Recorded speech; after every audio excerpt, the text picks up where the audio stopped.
सदियों साल पुराना किस्सा है।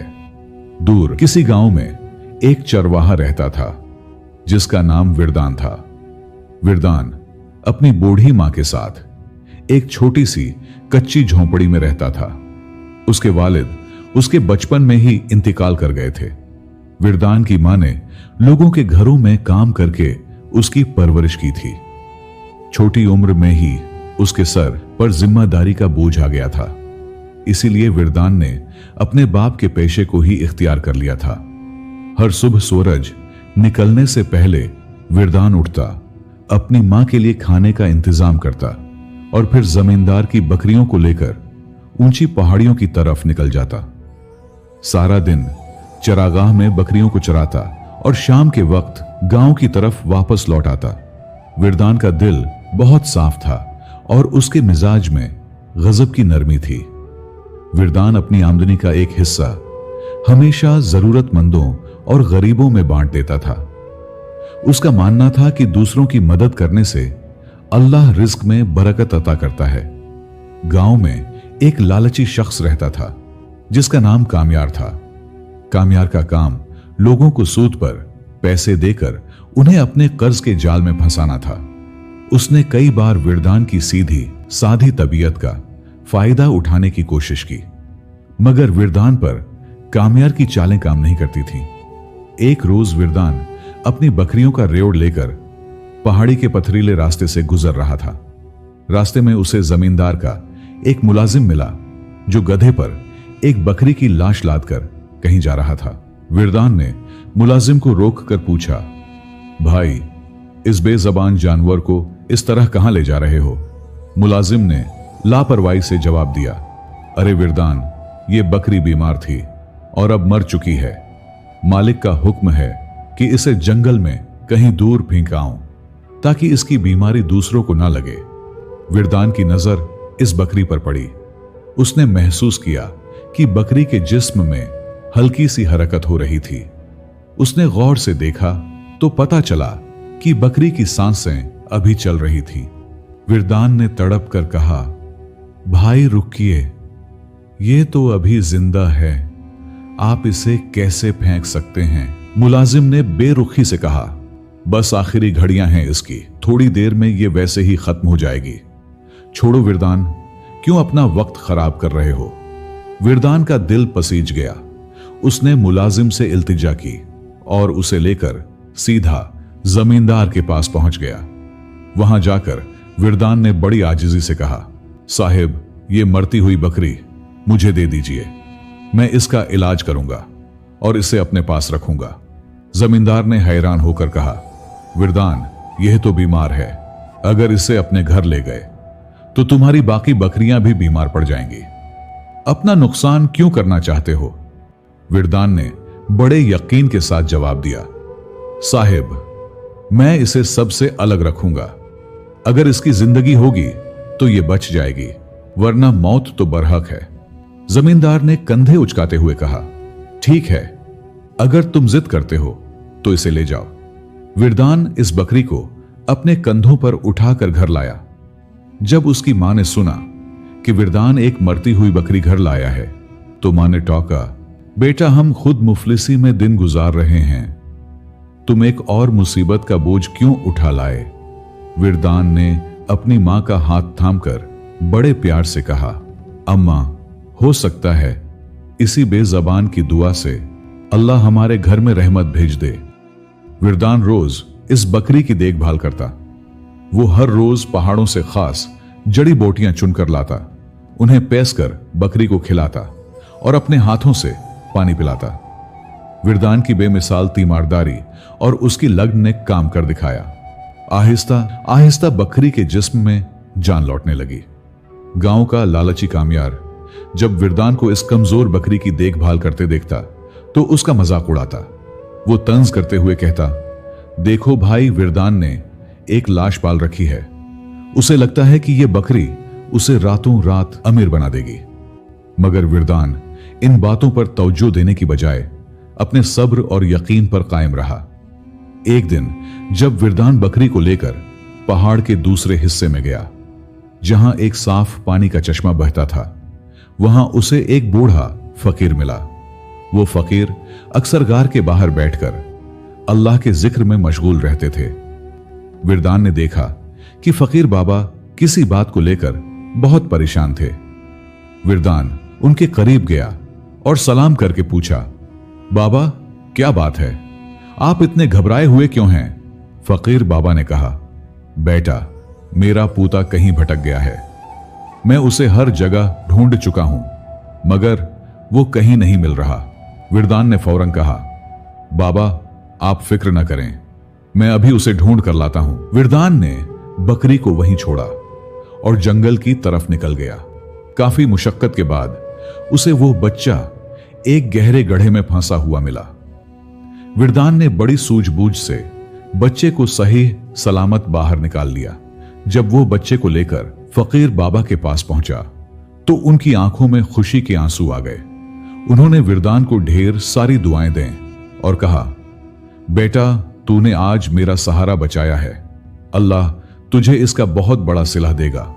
इस दिन के बाद से फकीर बाबा और विरदान की दोस्ती हो गई। विरदान अक्सर बाबा की बातें सुनता और अल्लाह का शुक्र अदा करता कि उसने उसे एक नेक राह दिखाई है। एक रोज जब वो चरागाह में मौजूद था, विरदान ने देखा कि बकरी आज कुछ अलग ही अंदाज में हरकत कर रही है। बकरी बार बार एक घनी झाड़ी की तरफ इशारा कर रही थी। विरदान को महसूस हुआ जैसे ये बेजबान जानवर उसे कहीं ले जाना चाहता है। विरदान ने अपनी लाठी संभाली और बकरी के पीछे चल पड़ा। चलते चलते दोनों एक ऐसी जगह पहुंचे जहां इंसानी कदमों के निशान बहुत कम थे। बकरी अचानक एक ऊंचे टीले के पीछे जाकर रुक गई और अपने खुरों से जमीन को खर्चने लगी। विरदान ने करीब जाकर देखा तो वहां की मिट्टी कुछ अलग ही चमक रही थी। विरदान ने जैसे ही अपने हाथों से वहां की झाड़ियां हटाएं और मिट्टी को साफ किया, उसकी आंखें फटी की फटी रह गईं। मिट्टी के नीचे एक बेहद खूबसूरत और चमकदार पत्थर दबा हुआ था। वो पत्थर बिल्कुल शफाफ था। विरदान ने इस पत्थर को उठाया और फकीर बाबा के पास ले गया। बाबा ने पत्थर को हाथ में लिया और गौर से देखने के बाद कहा, बेटा ये कोई मामूली पत्थर नहीं बल्कि सदियों में मिलने वाला एक नायाब हीरा है। पुराने जमाने में बादशाह अपनी शानो शौकत के लिए इसे अपने ताज में जड़वाते थे। बेटा ये पत्थर तेरी हर जायज दुआ की तकमील बन सकता है। तू इसे लेकर शहर जा और वहां के बादशाह को यह तोहफा पेश कर। इस तक पहुंचना आसान नहीं होगा मगर तेरी ईमानदारी तेरे रास्ते की हर मुश्किल को आसान कर देगी। विरदान घर लौटा और अपनी मां को सारा हाल सुनाया। मां ने कहा, बेटा ये तेरी इस नेकी का सिला है जो तूने उस वक्त की थी जब हर कोई इस बेजबान को मरने के लिए छोड़ चुका था। जा अल्लाह तेरा निगहबान हो। अगले दिन विरदान ने अपनी मां को एक पड़ोसी की निगहदाश्त में छोड़ा और शहर के लंबे सफर पर पैदल निकल पड़ा। सफर कई दिनों का था। रास्ते में एक सराय में विरदान का सामना कयूम नामी एक ताजिर से हुआ। कयूम बहुत ही चालाक और लालची शख्स था। पत्थर की चमक देखते ही कयूम की आंखों में खून उतर आया। उसने विरदान को बहुत सारी दौलत का लालच दिया और कहा, नौजवान ये पत्थर मुझे बेच दो, मैं तुम्हें इतनी रकम दूंगा कि तुम्हारी 7 नस्लें ऐश करेंगी। शहर का रास्ता खतरनाक है, बादशाह के मुहाफिज तुम्हें अंदर भी नहीं जाने देंगे। मगर विरदान अपने इरादे का पक्का था। उसने बड़े अदब से जवाब दिया, जनाब मैंने इरादा कर लिया है कि इसे सिर्फ बादशाह सलामत की खिदमत में पेश करूंगा। कयूम यह सुनकर खामोश तो हो गया मगर उसके दिल में साजिशें जन्म लेने लगे। रात के अंधेरे में जब सराय के तमाम मुसाफिर गहरी नींद सो रहे थे, कयूम दब्बे पांव विरदान के बिस्तर की तरफ बढ़ा। उसका इरादा पत्थर चुराने का था मगर खुदा की कुदरत देखिए, विरदान की नींद अचानक खुल गई। विरदान ने ताजिर को पकड़ लिया। कयूम डर के मारे कांपने लगा और मुआफी मांगने लगा। विरदान ने उसे कोई सजा देने के बजाय मुआफ कर दिया और कहा, साहिब लालच इंसान को अंधा कर देता है, संभल जाइए वरना यह आग आपको एक दिन राख कर देगी। कई दिनों की मुसलसल मसाफत के बाद आखिरकार विरदान शहर के आलीशान दरवाजे पर पहुंचा। मुहाफिजों ने जब एक फटेहाल चरवाहे को बादशाह से मिलने की जिद करते देखा तो मुहाफिजों ने उसका हुलिया देखकर हंसी उड़ाई। एक मुहाफिज ने तंज करते हुए कहा, ए देहाती चरवाहे, अपनी औकात देख और ये शाही दरबार देख। बादशाह सलामत तेरे जैसे फटेहाल लोगों से मिलने के लिए नहीं बैठे। चल पीछे हट और अपना रास्ता नाप। विरदान के दिल को ठेस तो पहुंची, मगर विरदान वहीं दरवाजे के एक कोने में बैठ गया। 2 दिन गुजर गए। तीसरे दिन शाम के वक्त विरदान ने देखा कि एक बुजुर्ग शख्स, जिनके चेहरे पर सफेद दाढ़ी और लिबास में बड़ी सादगी थी, महल की तरफ जा रहे थे। ये बुजुर्ग महल के एक पुराने और भरोसा मंद खादिम थे। विरदान ने आगे बढ़कर पूरी दास्तान सुनाई। जब विरदान ने वो पत्थर अपनी थैली से निकालकर दिखाया तो वो बुजुर्ग बोले, नौजवान तू सचमुच किसी बड़ी नेकी का सिला साथ लाया है। मेरे साथ चल, मैं तुझे बादशाह तक ले चलता हूं। थोड़ी ही देर में विरदान को आलीशान दरबार में पेश किया गया। बादशाह सलामत ने मुस्कुराकर पूछा, नौजवान, तुम इतनी दूर से हमारे लिए क्या तोहफा लाए हो? विरदान ने शुरू से आखिर तक पूरी कहानी बयान कर दी। बादशाह सलामत पत्थर की खूबसूरती और विरदान के किरदार से इस कदर मुतासिर हुए। बादशाह ने इसी वक्त ऐलान किया, आज से विरदान हमारे खास मुशीर हो गए। इसके साथ ही उन्हें 10,000 सुनहरी अशरफियों का इनाम दिया जाता है। विरदान का दिल खुशी से झूम उठा, मगर उसे इस बात की खबर नहीं थी कि पीछे गांव में कय्यूम ने कहराम बरपा रखा था। जब से विरदान शहर गया था, कय्यूम ने यह अफवाह फैला दी थी कि विरदान एक चोर है और मेरा एक कीमती पत्थर चौरा कर भागा है। कय्यूम ने जबरदस्ती विरदान की झोंपड़ी पर कब्जा कर लिया और उसकी बूढ़ी मां को वहां से निकाल दिया।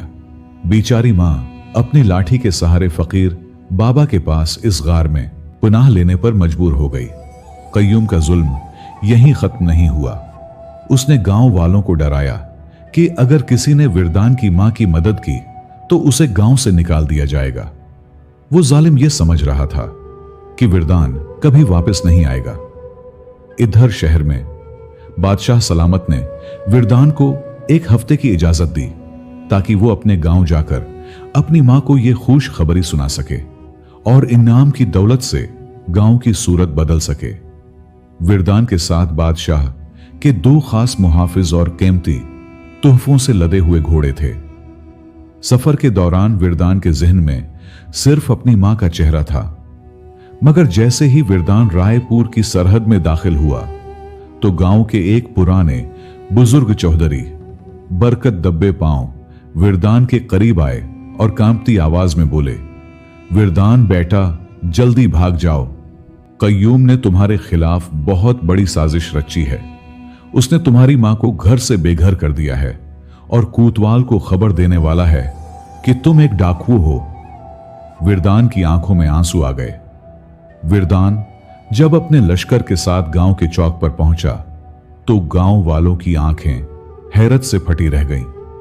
सादा सा चरवाहा आज एक शानदार अरबी घोड़े पर सवार था और उसके पीछे शाही वर्दी पहने 2 कदावर मुहाफिज थे। विरदान का दिल अपनी झोंपड़ी की तरफ जाने को तड़प रहा था, मगर जब उसने अपनी झोंपड़ी के बाहर कय्यूम का बाशिंदा खड़ा देखा तो कलीजा मुन्हा को आ गया। विरदान ने घोड़े की लगाम मोड़ी और सीधा पहाड़ी की तरफ रुख किया। उसे यकीन था कि उसकी मां फकीर बाबा के साया में ही होगी। जब विरदान गार के करीब पहुंचा, विरदान ने घोड़े से छलांग लगाई और दौड़ता हुआ गार के अंदर दाखिल हुआ। उसकी बूढ़ी मां एक फटी हुई चटाई पर बैठी तस्बीह पढ़ रही थी और बिकरी उनके कदमों में अपना सिर रखे लेटी थी। विरदान ने मां के कदमों में गिर कर पुकारा, उम्मा, मैं लौट आया हूं। मां ने विरदान को गले से लगा लिया और रोते हुए कहा, बेटा, मुझे पता था कि मेरा विरदान कभी अपनी मां को तन्हा नहीं छोड़ेगा। फकीर बाबा करीब से बोले, विरदान, यह तेरे सब्र की जीत है। आज तेरे ईमान की आजमाइश पूरी हुई। इसके बाद यह काफिला दोबारा गांव की तरफ रवाना हुआ। चौक पर कय्यूम अपने चंद साथियों के साथ लाठियां लिए खड़ा था। उसने जैसे ही विरदान को देखा, चीख कर बोला, पकड़ लो इस चोर को, यह मेरा कीमती पत्थर चुराकर भागा था। विरदान ने सुकून से कहा, कय्यूम, लालच ने तुम्हारी अक्ल पर पर्दा डाल दिया है। जिस पत्थर को तुम अपना कह रहे हो, उसकी हकीकत ये शाही मुहाफिज तुम्हें बताएंगे। इसी पल एक शाही मुहाफिज ने आगे बढ़कर रेशमी कपड़े में लपटा हुआ बादशाह का फरमान निकाला और बुलंद आवाज में पढ़ा। कय्यूम खुद को घरा हुआ देखकर भड़क गया। उसने अपनी भारी लाठी उठाई और विरदान पर हमला करने के लिए झपटा, मगर दोनों मुहाफिजों ने उसकी खूब खबर ली। कय्यूम अपना तवाज़ुन खो बैठा और कीचड़ में जा गिरा। उसकी लाठी दूर जा गिरा और पगड़ी उछलकर धूल में मिल गई। विरदान ने कय्यूम के पास जाकर उसे अपना हाथ दिया और उसे उठने में मदद की। विरदान ने निहायत नरमी से कहा, कय्यूम, तुम मेरे पड़ोसी हो। तुमने मेरे साथ जो बुरा किया, मैं उसे अल्लाह की रिजा के लिए मुआफ करता हूं। बस एक वादा करो कि आज के बाद तुम किसी गरीब का हक नहीं मारोगे और ना ही किसी बेजबान पर जुल्म करोगे। विरदान की ये दरिया दिल्ली देखकर कय्यूम का पत्थर दिल मोम हो गया। वो जालिम शख्स विरदान के पांव में गिर पड़ा और फूट फूट कर रोने लगा। उसने गांव वालों के सामने अपनी तमाम गलतियों का इतराफ किया और वादा किया कि वह अपना तमाम कर्ज माफ कर देगा। विरदान ने बादशाह की दी हुई दौलत का एक बहुत बड़ा हिस्सा गांव की भलाई के लिए वक्फ कर दिया। उसने रायपुर में मीठे पानी का एक बड़ा कुआं खदवाया ताकि किसी औरत को दौर पहाड़ियों तक न जाना पड़े। एक आलीशान मदरसा तामीर कराया जहां बच्चों को मुफ्त तालीम दी जाने लगी। साथ ही एक छोटा सा शिफाखाना भी बनवाया जहां गरीबों का इलाज मुफ्त होने लगा। बकरी अब एक तंदुरुस्त और खूबसूरत बन चुकी थी। ये गांव एक उजड़ा हुआ गांव नहीं, बल्कि एक खुशहाल बस्ती बन चुका था। एक साल बाद खुद बादशाह सलामत वहां के हालात देखने आए। उन्होंने जब गांव की तरक्की और लोगों के चेहरों पर सुकून देखा तो बहुत मसरूर हुए।